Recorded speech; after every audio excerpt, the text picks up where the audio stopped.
Olá pessoal, tudo bem? No vídeo de hoje eu vou responder algumas perguntas que eu venho recebendo diariamente nas minhas redes sociais, no Instagram e aqui no canal. São perguntas pertinentes, importantes. É válido você ficar até o fim do vídeo para entender algumas questões sobre a cirurgia plástica.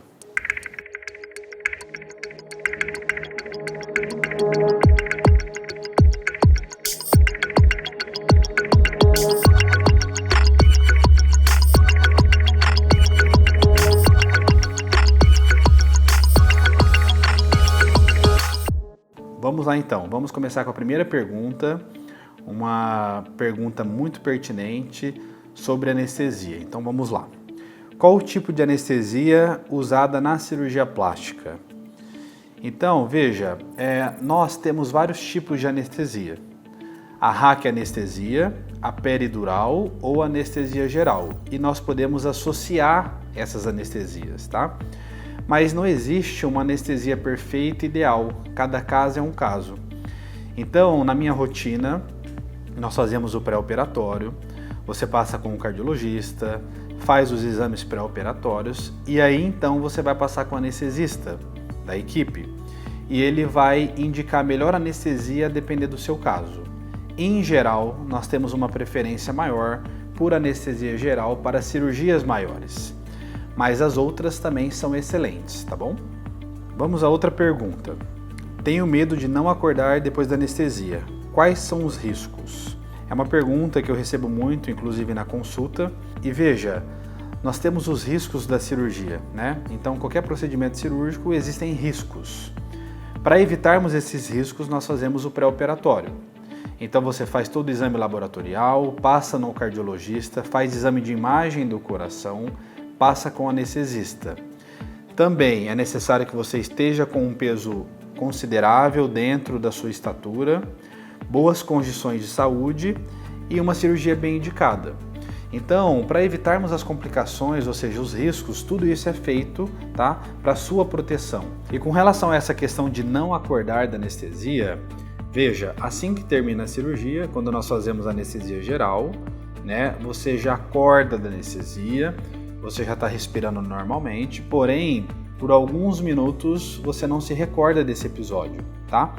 Então você não fica sem acordar da anestesia.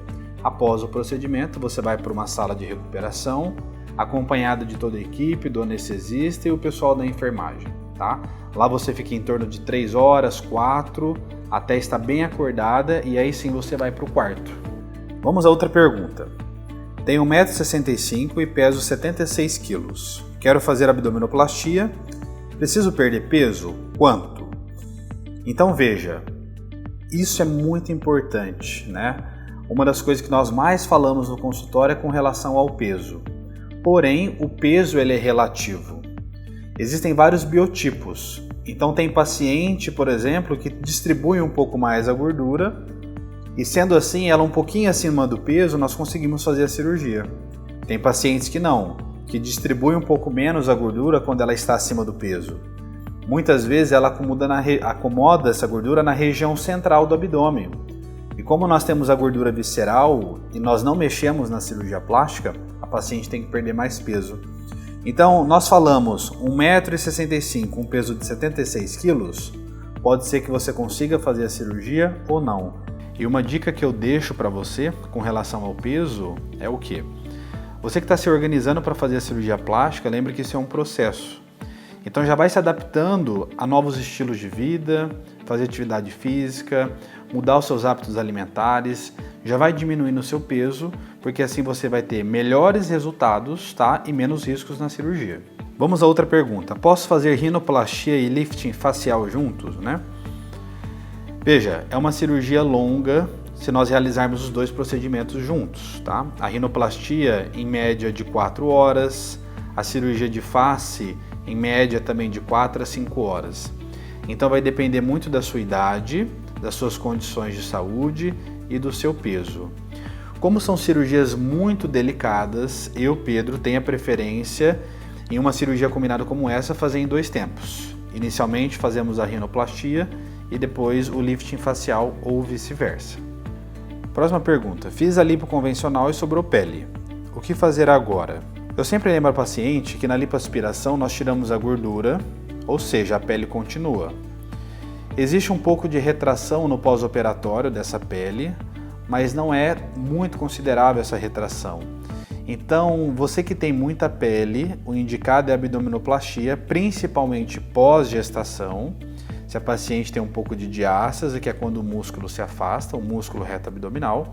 Então, dependendo do caso, nós temos que tirar a pele e não somente fazermos a lipoaspiração. Meu sonho é fazer cirurgia de abdominoplastia, mastopexia, enxerto de glúteos, mas tenho medo da cirurgia, sedação e do pós-operatório. Esse questionamento é sobre uma cirurgia combinada, onde nós temos que planejar uma cirurgia de até 8 horas. É uma cirurgia grande sim, ter medo é normal, então é necessário que você faça um pré-operatório bem feito, passe com um cardiologista, esteja com um peso bom e tenha indicação cirúrgica para essa cirurgia, tá? Então, dependendo do seu caso, você está apta a fazer essa cirurgia, dependendo não está. Então, muitas vezes eu recebo no consultório pacientes querendo fazer cirurgia combinada, mas a maioria não tem essa indicação. Por quê? Porque nós queremos evitar as complicações. Então, são casos restritos onde nós conseguimos realizar esse procedimento. Então, continuando a mais uma pergunta, fiz lipo-HD com outro médico há 3 anos atrás, mas sinto que a gordura está voltando por falta de alguns cuidados. É indicado fazer o procedimento pela segunda vez? Muito importante essa pergunta. Se você faz uma lipoaspiração e não cuida no pós-operatório, essa gordura sim, ela pode voltar. Então, a cirurgia plástica ela vai te ajudar até um ponto, mas é necessário que você recorra à atividade física, cuide da dieta, mantenha peso para manter o resultado ou até mesmo melhorar, né? Então, o que eu te indicaria? Ao invés de já procurar a cirurgia, perca peso, faça atividade física que você vai ter bons resultados. Acumulou algumas gordurinhas localizadas, pontuais, que você não está conseguindo perder, aí sim você pode recorrer à cirurgia plástica. Próxima pergunta. Dá para fazer a cirurgia de braço, abdômen e mama de uma vez só? Essa é uma cirurgia muito longa, dependendo da quantidade de pele que você tem, dependendo do tamanho da sua mama, tá? Então é uma cirurgia que pode se estender muito. Então na avaliação, na consulta, nós vamos fazer o planejamento cirúrgico. Se for muito longo o procedimento, é necessário fazer em 1 ou 2 tempos, né? Então assim, veja, às vezes nós podemos fazer a mama e o abdômen e depois o braço, ou o abdômen, o braço e depois a mama, mas muito provavelmente o melhor a se fazer nessas 3 cirurgias seria em 2 tempos, ou seja, 2 procedimentos cirúrgicos. Continuando, fiz cirurgia bariátrica, mas me sinto pior do que antes. Então assim, você que já fez a cirurgia bariátrica ou que perdeu muito peso, é importante você se conscientizar que vai haver sobra de peles, tá? Mas não fique chateada com isso, porque o mais importante de tudo é você ter saúde. Então mesmo que você se sinta mal, tá, fisicamente, com relação à estética, saiba que hoje você tem mais saúde e você vai evitar muitas complicações, patologias no seu futuro. Nós podemos te ajudar na cirurgia plástica, tá? A cirurgia plástica retira esses excessos de pele. Óbvio que existem algumas limitações, como toda cirurgia. A cirurgia vai tirar o excesso, mas você vai continuar tendo uma parte considerável dessa pele, mas já vai te dar um agrado melhor com relação a isso. Então assim, fique tranquila. Mais uma pergunta. Posso fazer reparo de cicatriz mais de uma vez? Olha, vai depender muito da quantidade de pele que você tem. E qual foi a causa específica para indicar esse tratamento, né? Exemplo, se você tiver queloide, por mais que você faça alguns procedimentos, faça beta-terapia, pode ser que o queloide ele se retorne, né? Agora, se você teve uma má cicatrização, uma cicatriz alargada, isso pode ser devido a uma pressão, uma tensão exagerada na cicatriz, pela falta de pele.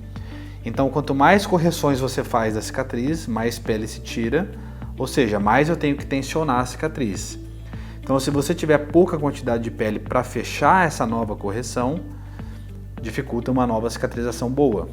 E aí nós temos que esperar um tempo, um período maior para fazer uma nova correção. Dá para diminuir o nariz na cirurgia plástica? Olha só, depende do que você está pensando sobre diminuir o nariz. nós temos uma estrutura do nariz que está envolvida com cartilagens, a parte óssea e o tecido mole, né? Que é a pele e o esmalte, que é um músculozinho que fica embaixo da pele. Então nós mexemos nessa estrutura interna do nariz, ou seja, nos ossos e na cartilagem. Mas existe um limite. Você não consegue diminuir muito o nariz, abaixar demais o dorso, porque se você tem um nariz muito longo, muito grande, a hora que nós diminuímos as estruturas internas, sobra a pele. Então existe um limite. Dá para diminuir? Sim, mas depende do que você está buscando com isso, tá? Existe uma limitação. Mais uma pergunta com relação à rinoplastia. Por que o olho fica roxo, né, na cirurgia, na rinoplastia? Por quê? Nós mexemos nessas estruturas internas. Então nós fazemos fratura do osso nasal, descolamos o nariz. Isso causa um sangramento, contido, controlado, obviamente, mas sangra e incha a região. Então, você pode ter uma coloração diferenciada na região periorbitária por conta disso. Então, fica mais roxinho e acaba surgindo um pouco mais de edema, né, na região. Bom, e esse edema no nariz, na região periorbitária e esses roxinhos, eles vão diminuindo gradativamente. Em torno de 15 dias, toda aquela parte roxinha, né, que são as equimoses, elas já diminuíram bastante. O inchaço com 30 dias nós temos grandes resultados, obviamente não é o resultado final, pois o resultado final é 1 ano, então o nariz demora muito para desinchar. Até 1 ano de pós-operatório, um pouquinho mais, ainda o nariz está inchado, tá bom? Vamos a mais uma pergunta. Os pneuzinhos me incomodam. Qual procedimento é indicado? Então eu sempre falo que a lipoaspiração depende muito da quantidade de pele que você tem, porque na lipoaspiração nós tiramos a gordura. Essas gordurinhas localizadas na região principalmente central do abdômen, flancos, da região dorsal, nós podemos lipoaspirar sim, mas depende da quantidade de pele. Se você tem algum excesso de pele, né, a ponto de termos que retirar, a indicação é abdominoplastia. Porém, se as gordurinhas estiverem ali naquela região e uma pele controlada, sem aqueles excessos, sem flacidez, aí sim a lipoaspiração é bem indicada para você, sem abdominoplastia. Mais uma pergunta interessante. A pele de cima, né, a região dorsal aqui da minha mão, está enrugada. Como melhorar e deixar mais jovem? Interessante porque acaba que nós falamos pouco sobre isso, tá? Mas a pele da região dorsal da mão é uma pele mais fina e existe uma tendência à flacidez. Nós temos alguns tratamentos minimamente invasivos, né, como os bioestimuladores de colágenos para fazer nessa região. Nós podemos fazer 1, 2 ou 3 sessões. Esse produto vai estimular a sua própria célula a produzir o colágeno e você vai ter uma melhora dessa sua queixa, tá bom? Então o tratamento mais indicado seria esse, bioestimulador de colágeno. Então nesse vídeo nós falamos aqui coisas interessantes, várias perguntas interessantes também, que eu venho recebendo diariamente. Você que tem alguma pergunta, deixa aqui no nosso canal, deixa aqui no meu canal, deixa nas redes sociais, que eu vou fazer mais vídeos com esse conteúdo, que é bem interessante para você se informar um pouquinho mais. Não deixa de se inscrever no canal, compartilha esse vídeo, porque muita gente tem dúvidas sobre a cirurgia plástica, e no próximo vídeo a gente se vê. Até mais!